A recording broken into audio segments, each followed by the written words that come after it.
আমরা প্রতিনিয়ত ওই আদালতেই যাব, আমরা প্রতিনিয়ত ওই পুলিশের কাছে যাব।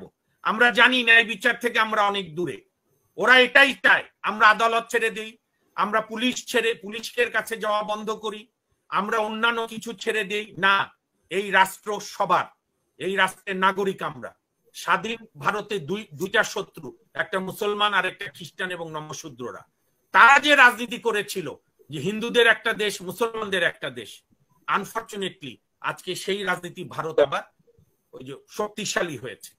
এবারও যে নরেন্দ্র মোদী জিতছে বা জিতার পথে, কোন রাজনৈতিক ইস্যুতে না, কোন অর্থনৈতিক ইস্যুতে না। এই কথাগুলো না বুঝলে আপনি এখানে বাংলাদেশের সমস্যা বোঝা যাবে না। একটি বিশেষ ধর্ম ছাড়া অন্য ধর্মের বাঙালি মারা গেলে ওদের মৃত্যু কোনো কাজে লাগে না নাকি?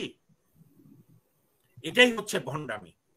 এরা প্রগতিশীল না, এরা হচ্ছে বর্তমান অবৈধ ফ্যাসিস্ট সরকারের আজ্ঞাবাহু বুদ্ধিজীবী। শোনেন, আমি কয়েকটা কথা খুব ক্যাটেগরিক্যালি বলি, ইংলিশে বলে আনইকুইভোকালি।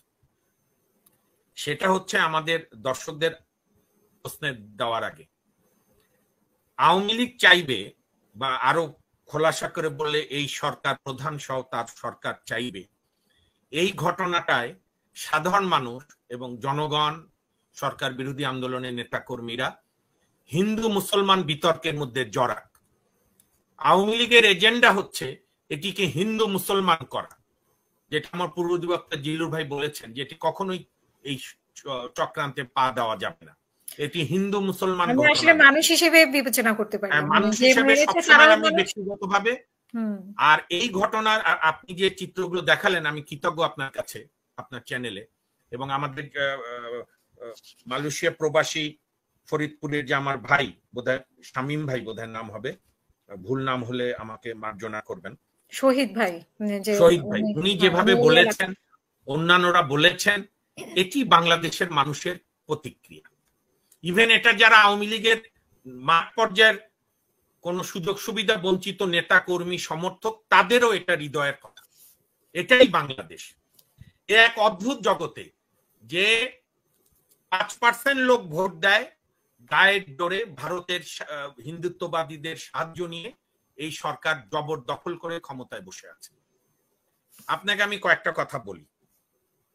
এইখানে দেখেন আপনি, আমি যখন জিল্লু ভাই বলছিল, আমি আমার চেম্বারে, আমার একটা টিভিও আছে, আমি অনেকদিন পর এই যে so call print electronic media, নাম বলতে খারাপ লাগে, আবার একটা নাম আমাদের মহান মুক্তিযুদ্ধের সালের নামের সঙ্গে রাখছে, এটা মুক্তিযুদ্ধকে অপমান। এগুলো সবগুলো চ্যানেল আমি দেখছিলাম, সো কল প্রাইভেট চ্যানেল, সবই শেখ হাসিনার অনুগত, আওয়ামী পরিবারের অনুগত, ইভেন আওয়ামী লীগের না, আওয়ামী পরিবার অনুগত দলদাস। একটি মিডিয়া তো এই প্রসঙ্গে কোনো আলোচনা নাই। একটা ওই যে সো কল কি গিল টিল চালায়, দালাল গিল না রাজাকার গিল, সেখানে তারা রাজনীতি সংস্কৃতি আলাপ করছে। ওই টিভিতে একটা স্ক্রলে যাচ্ছে, উড়িষ্যায় নৌকা ডুবে, জিল্লু ভাই শোনেন, উড়িষ্যায় নৌকা ডুবে 7 জন নিহত হাসিনা। এটা একটা নিউজ ভালো। আমার এই শ্রমিক তিনটা ভাই যে মারা গেল, হ্যাঁ, মধুখালীতে যে আমার তিন ভাই আমার মারা গেল, এটা একটা নিউজ দেওয়া যায় না?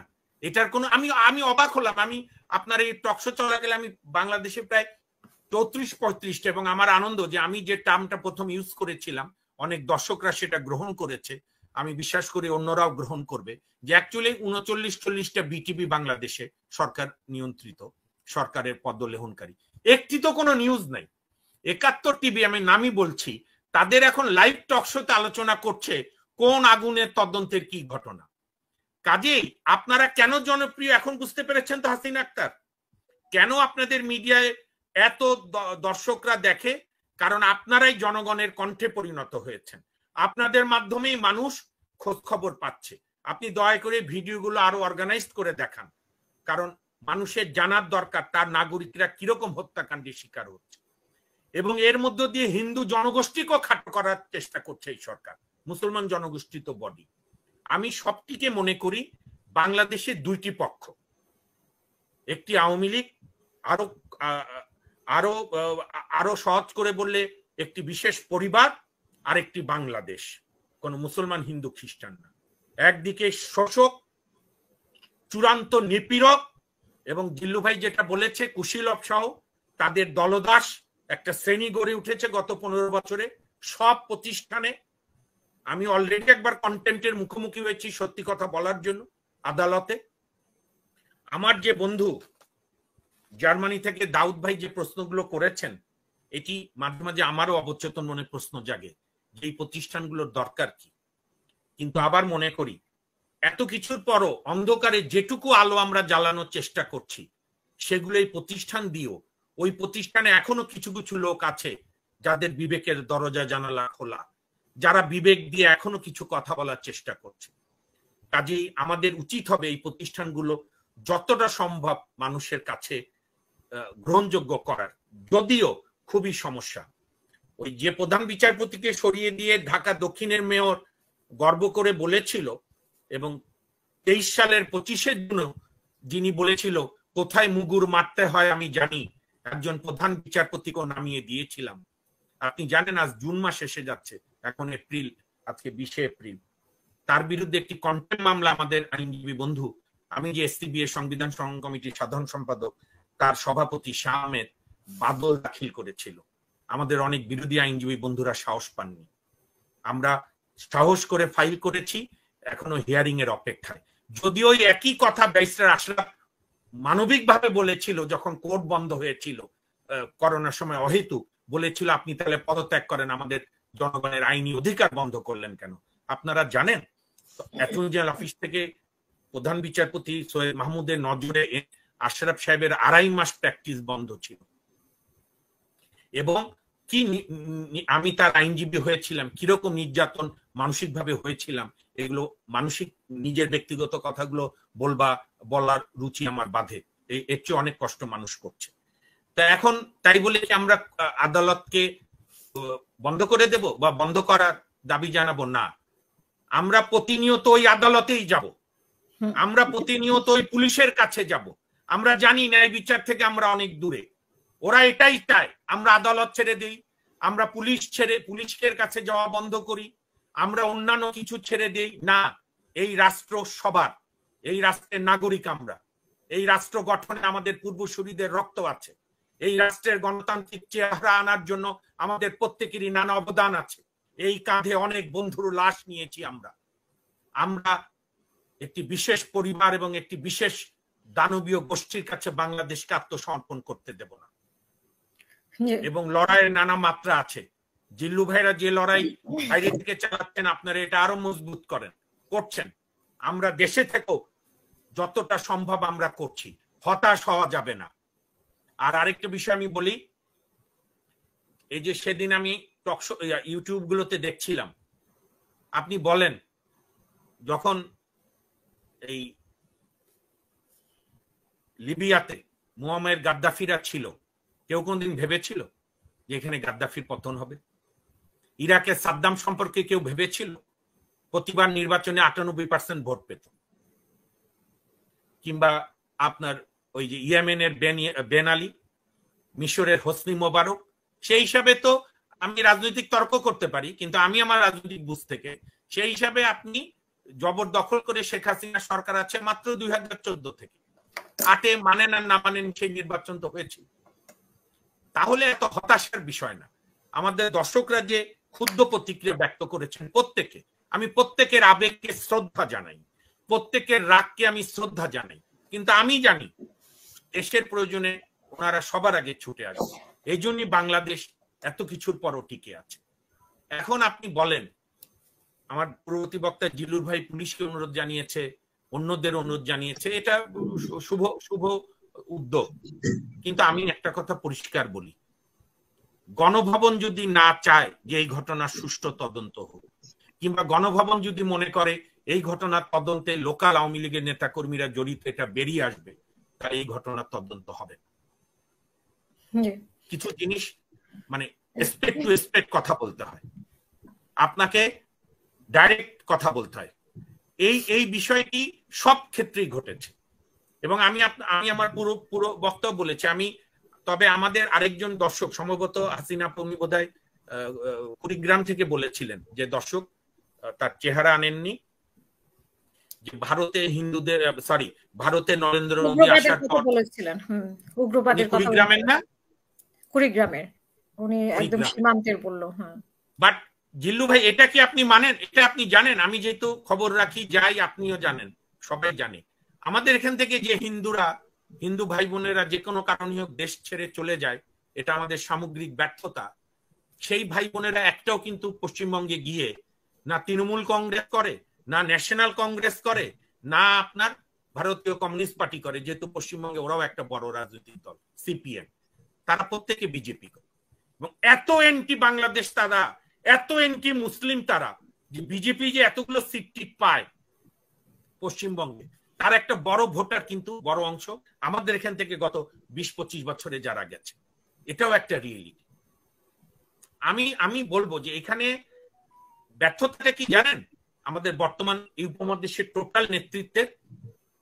আমরা জিন্নাকে ঘৃণা করছি, কিন্তু জিন্নার রাজনীতি আজকে উপমহাদেশের 3 দেশে চলছে।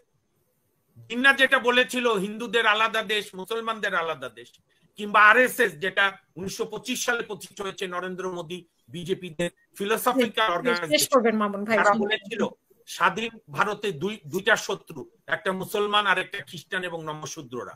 তারা যে রাজনীতি করেছিল যে হিন্দুদের একটা দেশ, মুসলমানদের একটা দেশ, আনফরচুনেটলি আজকে সেই রাজনীতি ভারত আবার ওই যে শক্তিশালী হয়েছে। এবারও যে নরেন্দ্র মোদী জিতছে বা জিতার পথে, কোনো রাজনৈতিক ইস্যুতে না, কোনো অর্থনৈতিক ইস্যুতে না। এই কথাগুলো না বুঝলে আপনি এখানে বাংলাদেশের সমস্যা বোঝা যাবে না। তাদের একটাই কথা যে আমরা না জিতলে হিন্দুরা খাতরে পড়বে। হিন্দিতে বলে হিন্দুরা খাতরা মে, অর্থাৎ হিন্দুরা বিপদের মধ্যে পড়বে, এখানে অন্য ধর্মের লোক মাথা চাড়া দেবে। এটাই হচ্ছে ভারতের 75 বছরের গণতান্ত্রিক যাই আধাহাদি ব্যবস্থা আছে সেইটা পরিচালনার পর আজকে এতটাই দেউলিয়ায় যে ধর্মের ভিত্তিতে আজকে তাদের ভোট হচ্ছে।